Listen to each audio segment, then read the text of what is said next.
I finally felt safe after leaving Germany. I've been itching to get out ever since the anti-Semitic laws were passed, and one day I did. I fled to Britain, and all in all, it seemed fairly tolerant of me. They didn't have much against Jewish people, and not even that I was German, so I thought I was safe.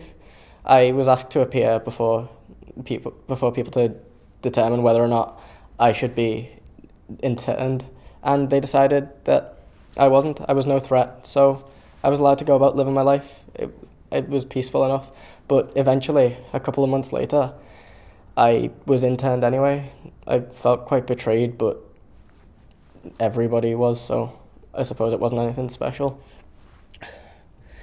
It was a really difficult, monotonous life, though. Every day was the exact same. The same work, the same food.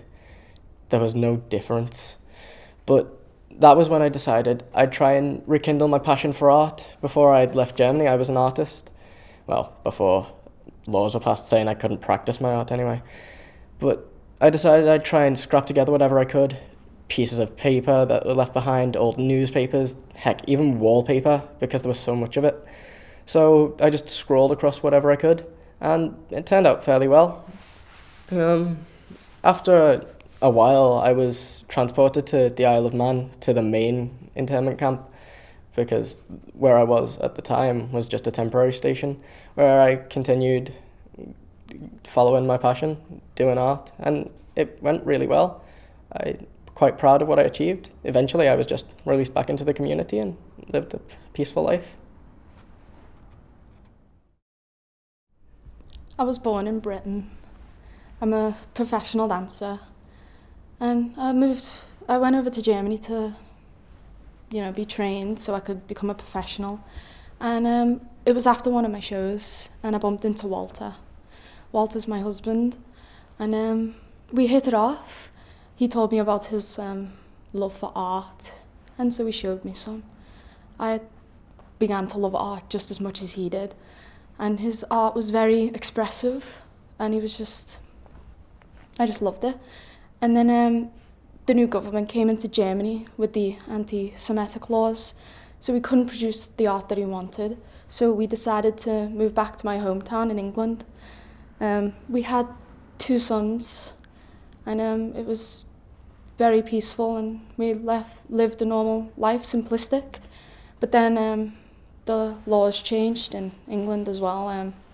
He went to a tribunal because he had Jewish heritage, and he was put as a Class C at first, so we had him back for a few months, and then the laws changed again, and they rounded everyone up from Class A to Class C, and they put him in the camp. I haven't had any sort of news from him in 2 days, which is slightly worrying, so my anxiety is just all over the place right now. And it's basically hell. I just want my husband back.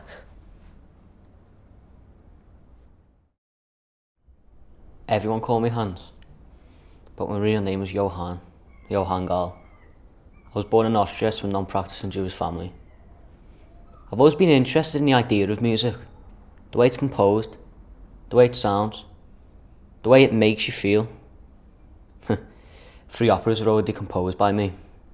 I was just about to produce my 4th opera, 4th one, and I was only 39. And then the anti-Semitic laws came in Germany. Everything changed. We were called aliens because we were Jewish. So I was shipped off to Huyton camp. It was a good camp. We made a community. I played music for the lads. They loved it. But then I was shipped off again to the Isle of Man. I was gutted. I had no mates. I was lost. I was hopeless. Hi, I'm Wendy Smith. I'm 8 years old and I have 2 sisters. Our father's away at war, so our mom looks after us. One day when we were playing outside, we saw a giant fence around the new housing estate. When we went and asked Mother about it, she said it was to keep away the enemy and that we should stay away. I got curious and decided to go exploring with my friend Peter to see what was going on. When we got over there, we saw a man, around about 30. He said his name was Kurt, and he mentioned that he had a little girl named Martha during one of her visits, and I reminded him of Martha. When he mentioned it, I started thinking about little Martha and how she'd probably felt about her dad being there. We've been doing it for quite some time, and one day Peter mentioned how he's like another dad, and that got me thinking about both our dads being away at war.